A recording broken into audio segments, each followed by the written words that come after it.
This week on Built by Us, what if I told you that in the same town known as basketball heaven, democracy is under attack? Kinston, North Carolina has produced NBA legends, but right now, city leaders are choosing basketball games over people's freedom to vote.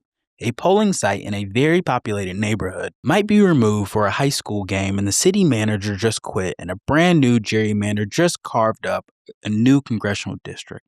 Kinston keeps taking the blow while basketball gets protected, so who's fighting back?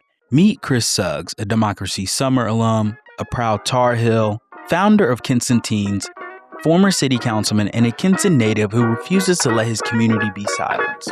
This is Built by Us. Welcome.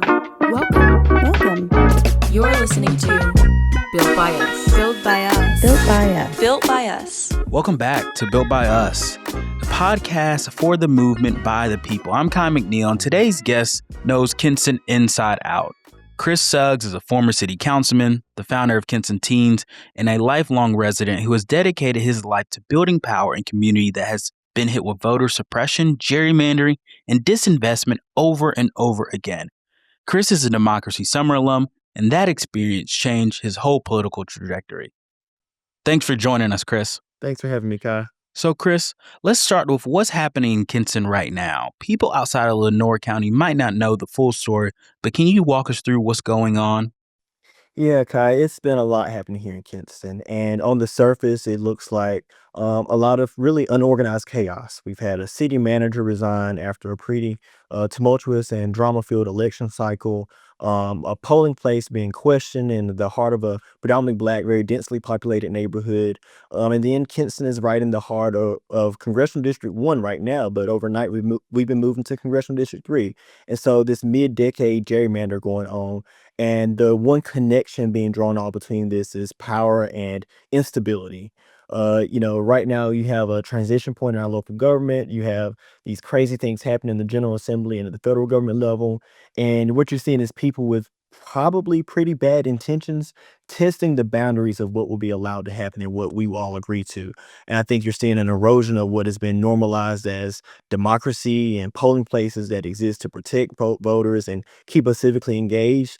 All that stuff is starting to erode now, especially when it comes to Black voters and Black political power. So, Chris, what's the connection here? Is this all part of the same pattern?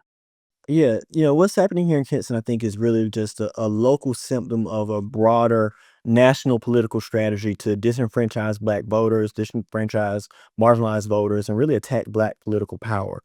You have Congressional District 1 here in North Carolina, which has historically been a part of the Black Belt. We've had decades of Black political representation in this congressional district, and predominantly Black communities like Kinston have been a part of this historically. And overnight, because Donald Trump publicly demanded that Republican state legislatures redistrict and redraw their maps to give Republicans more winnable seats in Congress, the North Carolina General Assembly, the supermajority we have in our General Assembly, very quickly obliged. And we have a Black political leader, Congressman Don Davis, who currently represents Congressional District 1, his political future now being jeopardized, but also the political representation where voters of this district have historically been able to have a elected official of their choosing, no longer having that right and that ability. You see a parallel between that where at the same time you have local elected officials, city council members, Black city council members to be exact, also calling for us to move polling places that have historically been utilized in densely populated neighborhoods to draw out people to vote, but also be just accessible for people to vote. Those are the types of polling locations we want in the heart of neighborhoods and schools and gyms and places where people can get to and they feel comfortable at. And this person calling for that polling site to possibly be changed. And, you don't want to see it happen where we are becoming agents or tools of our own demise. But unfortunately, if we're not careful, that could potentially be the case. Let's talk about the polling site specifically. What would happen to the people who live there if that site were shut down? What's at stake for them on Election Day?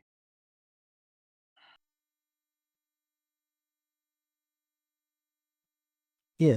When you think about, the right to vote and you think about voting access, particularly here in North Carolina is probably arguably the most consistently gerrymandered state in our entire nation. Is consistently, trying to disenfranchise voters. But yet we do have those glimmers of hope. Community centers like the Teachers Memorial School gymnasium that has been used as a polling site here in Kinston. It is in one of our most densely populated neighborhoods in our community. It's in walking distance to a pretty well-established neighborhood, as well as a public housing complex, an apartment complex. There's all these people who live right here in this central location. It's a school that people grew up going to, although the school is closed now. A portion of that property has been reactivated to be used for sporting events and community parties, and to be used as an early voting site during early voting on election day, primary elections, municipal elections. Like, people know and trust this location to be their polling site.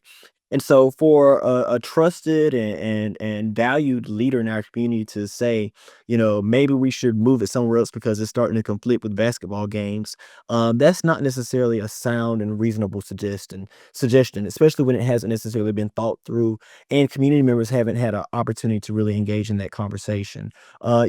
We should want every neighborhood to have those types of accessible polling locations. And we have to be very quick, very careful, especially those of us who have positions of authority and trust in our community, not to make any suggestions that could potentially make it harder for people to vote. Because the folks who are making decisions right now about our voting rights and our voting access, they're doing their damnedest to make it hard for people to get out and cast their ballots. And so those of us who do care about democracy, we shouldn't be giving them any ideas at all. Charles Shackelford, Cedric Maxwell, Reggie Bullock, Jerry Stackhouse, Brandon Ingram are just a few of the basketball legends to call Kinston home. Basketball isn't just basketball in Kinston, it's a piece of the community, the culture, the heritage, but it feels like basketball is getting prioritized while people aren't. What's your take on that, Chris? And how does that sit with you as someone who grew up there? And Right. Basketball is Kinston. Kinston is the basketball. We're truly the basketball capital of the world. We produce more professional basketball athletes than any other city in the world per capita. And so when you think about professional sports, when you think about basketball, there's truly something that is truly something that is part of our pride, our history, our culture, and that's never worth disrespecting. But when we start trying to posit one thing over the other or treat one community tradition is more deserving of protection than our civil rights. At that point, we start crossing and blurring lines, and we should never be, forced to choose between culture and democracy, voting and culture. Democracy is just always incredibly important, and so I do think it's possible for us to both honor Kinston's rich traditional history of basketball while also protecting voting rights, and those are the conversations that our community leaders should be having. And the idea that we can't is presenting a false choice. There are other gyms, other, athletic facilities. There's the ability to, provide transportation to and from basketball games and basketball tournaments for our basketball teams. And that's always important that city leaders try to provide our community members with those options and those resources. But instead, when you talk about moving a polling location from a community that has historically relied on that polling location to access, you're not giving them an inconvenience. You're making a barrier. That's an actual barrier. And it's hard for people to overcome barriers often. They fall the hardest on people who are already carrying a lot of weight in our society. People who've been historically disenfranchised or historically disinvested in. And so, city leaders typically don't even make decisions about polling place locations. County boards of elections do that independently. City leaders just support and coordinate as much as we have to on the city side. And I think that separation exists for a very clear purpose so that there isn't any political pressure interfering with the voting process, even though we still see it at play. But we shouldn't have that level of political pressure. But when you have these neighborhoods that are again densely populated in walking distance to their polling location, we should want that type of access for everybody. We should want that type of ability for everybody to go to a place that they love, they care about, and that's accessible to them. Because otherwise, when you start creating additional barriers, you make it less likely for people to get out and vote. a lot of people might hear about a polling site closing and think, oh, just vote somewhere else. But it's not that simple, Chris. Could you help us understand why polling sites and polling locations matter so much, especially in communities like Kinston, for folks who don't live near the neighborhood or don't rely on walking to vote? What would you want them to understand about what it means to lose a nearby polling site, specifically one that is in walking distance? Yeah, people deserve and people need people deserve and people need accessible polling locations. The assumption that people can just go elsewhere and vote or go across town or go somewhere else and vote, that assumption is really built on privilege. I mean, it assumes that people have access to a car or that there are, accessible sidewalks and pedestrian ways to get to and from places, or that people have flexible work hours to go across town or childcare or internet access to go and look up new polling locations. There's a lot of assumptions being made that people can just go elsewhere when people are historically used to making these decisions. It's also important to clarify and point out that, this suggestion that we move polling locations that, got some traction in our community happened literally just weeks before the start of early voting for the February primary, the March 3rd primary. So we're in the midst of an election right now. Like people are starting to request mail-in ballots and absentee ballots, and the polling place notifications for early voting and election day sites have already been mailed out. And now we're having a conversation about potentially moving a polling location. So being able to make last minute changes like that, that assumes that the people who are going to be impacted by this change have a lot of privilege and access that people typically don't have. And voting is, only effective when people actually have the access to actually reach their polling location and actually go out and vote. You've been a part of city government and you know how these decisions get made.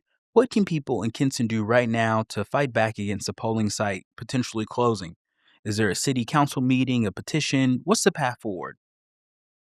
Yeah. Um, Two things. One is very interesting. There was a city council member who presented this idea about moving polling locations because historically, city council members, at least not in their official capacity, don't get involved in that process. It's pretty much we leave it to the county boards of elections. And I just wrapped up my 4 year term as a city council member here in Kinston, and during my service in elected office, I like to tell people that part of my role is helping people get mad at the right person, because sometimes people come to me as a city council member and complain or argue about issues going on in the school. And I'm like, no, that's your school board member, or something happened in the jail. I'm like, no, that's the county sheriff. And so helping people navigate their concerns and their issues to the right people. And I think one thing that our community members can do is remind our city council members that there are many pressing issues within the realms of their control, whether that's public safety, parks and recreation, zoning and planning, the utilities and public services. There are a lot of things going on within our city government's control that do require, and we'd love to see more investment of attention and resources from our local government, our city government in. So, respectfully telling folks to stay in their lane. But the second thing is too, our county boards of elections have immense power here in the state of North Carolina, and we've seen increasing partisanship happening at our county boards of elections within the last year. And so we really need to encourage people to attend our local boards of elections meetings. So if you're here in Lenore County or even in your home county anywhere across the state, go to those board of elections meetings. When they have the opportunity for public comment, provide public comment and let them know where you want to see polling places at in your community or what polling places you want to see preserved. But also documenting everything. Sometimes we see actions reflected in real life during the election cycle that we didn't necessarily see discussed during a board of elections meeting, or sometimes we don't actually get the meeting minutes published online like they should be, or people hear about the decisions being made. So document what's going on in these meetings and sharing that information out with your community members and your neighbors. And really supporting programs like Democracy North Carolina, Common Cause North Carolina, local advocacy groups like NAACP or Kinston Teens here in Kinston that are on the ground going to these meetings and engaging with our community members so that we can hold folks accountable. I think in this day and age, with the rise of fascism and authoritarianism we're seeing in this country, with the attacks on our voting rights and access being happening or being taking place at every single level of government, we need strong local institutions and local organizations. We need our community members to get organized. And I don't want anyone to ever feel like they're carrying the brunt of this work alone. The threats to our democracy are very severe, and it's going to take all of us working together and being in close community relationship with each other to really demand the transparency and demand the changes that we want to see happen. Why should people across North Carolina care about what's happening in Kinston? This isn't just a local issue, is it? Mhm. Yeah, so like, in this mid-decade redistricting we're seeing, which is really mid-decade gerrymandering we're seeing, Congressional District 1, which covered most of Eastern North Carolina, Kinston has been in and has been, consistently and continuously represented by Black elected officials since I believe since 1992. In these new maps, communities like Kinston and Lenore County, Greene County, Wilson County have been moved from Congressional District 1 into Congressional District 3, currently represented by Representative Greg Murphy. And lawmakers were very clear when they made this redistrict that it was about giving President Trump another Republican led district. So they didn't care about the actual party makeup of the people in these communities, the racial makeup, the communities of relationship and shared characteristics and values. They didn't care about any of that. They just cared about making a partisan change that would help them gain some favor in the eyes of their president. And so, that right there disenfranchise excuse me, that decision right there disenfranchises communities like mine from the ability for us to truly choose an elected official of our choosing, to truly choose representatives who align with our values, align with our communities, and who we want to see happen. It's actually the other way around, where now our representatives and our elected officials are choosing their constituents, and that's not the case it should be. And so when you see things like that happening in rural communities like Eastern North Carolina, that should cause alarm for everybody all across our state and all across our country. What's being tested in small communities and small areas like Kinston and Eastern North Carolina can very much be replicated in other parts of our state and country. And so I do hope people are paying attention to this. People are supporting the work on the ground to push back against this. And people are already building those guardrails and areas of organizing in their hometowns and their communities to prevent it from happening elsewhere. But, what's tried out in these small towns can easily be replicated elsewhere. The attacks being happened on political representation of Black people, Black political power, that have happened all across this country can easily happen elsewhere. I want to shift gears and talk about your journey. You're a Democracy Summer alum. Take us back about and tell us, what was Democracy Summer for you, and what did Democracy Summer teach you about leadership and power? Yeah. So I decided to apply for, ended up participating in Democracy Summer after my freshman year of college, I believe. Yeah, freshman year of college at UNC Chapel Hill. And, Democracy Summer is such a great program for young people who are interested in organizing, interested in politics, really interested in building a building a democracy that's truly of, for, and by the people of North Carolina. And so, Democracy Summer, that experience taught me that young people in particular, we don't need permission to participate in democracy. We don't need someone to tell us or give us a chance to participate in democracy. Democracy Summer really gave us that opportunity to shape what that looked like for ourselves. So to be a part of this coalition of young people from across our state, from many of our state's public and private institutions and colleges across our state, helping to lead actions in our community, to advocate at the General Assembly. At that time, we were pushing back again against extreme partisan gerrymandering in 2018 and some very challenging constitutional amendments that were being proposed by the supermajority in our General Assembly in 2018. And so, this was young people organizing in our local communities and our college campuses, really showing ownership of what it looks like when young people are leading and shaping the fight that is ahead of us. And so I'm really grateful for the opportunity to have been a Democracy Summer participant in 2018 and then again in 2019. And I've still, been in relationship with Democracy North Carolina since then. What did Democracy Summer teach you about leadership and power that you didn't know before? Yeah. I would give Democracy Summer a lot of credit for the opportunities it connected me with state government and policy, and particularly the hot issues going on in 2018 during that midterm election, the constitutional amendments. But I would say, honestly, the fight to get in the room and to really want to shift that power from the folks who've historically had it to giving more young people and historically marginalized people in it. That's something that had been in me for a while. I started the organization Kinston Teens as a 14-year-old, a freshman in high school, because I realized that local decision makers here in Kinston were not paying attention to the voices of young people. They were talking about issues that were affecting us, issues in our schools, gun violence, poverty, things that were really impacting the lives of youth and young adults in our community, but they weren't engaging with us. If you looked at city council meetings, if you looked at the town hall meetings and the gatherings, they weren't asking young people our views and our concerns. And so Democracy Summer helped me get the tools to be able to help navigate some of these systems even stronger and better. And that's really been my life's work since a 14-year-old. How can we shift power? How can we provide opportunities and platforms for young people to make their voices heard to the decision makers? But also, how can we make young people the decision makers on some of these key actions that are impacting our lives on a daily basis? I've been a strong advocate and proponent for getting more young people serving on boards and commissions at the local level as well as the state level. In fact, I was the youngest commissioner on the North Carolina Governor's Crime Commission, having got appointed to that board at 16 years old. And so, on top of that, running for local office and encouraging more of my peers to run for local office, that's the type of shift that I want to see happen in my community and across our state and country, where we're not waiting for permission, we're not waiting for our turn. We're really grabbing things by the reins and saying that if you guys can't hear us, we're going to get into these rooms. And once you get into the rooms, being in the room where decisions are being made, being one of the people who has to make these decisions, it's really shown me how fragile democracy really is. How much it really depends on the thoughtfulness, the intention, the care, and whether people are really willing to protect their communities, to protect norms, to protect what has been established as the right thing to do. When it's sometimes inconvenient, when it's sometimes going to, cause you to make some tough choices or to lose favor with certain people.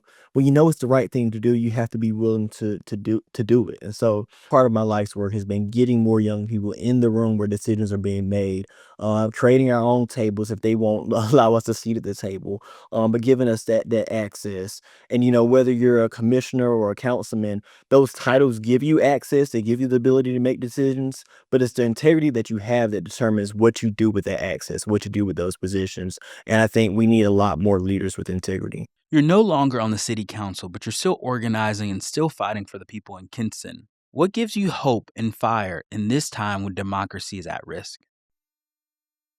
Yeah.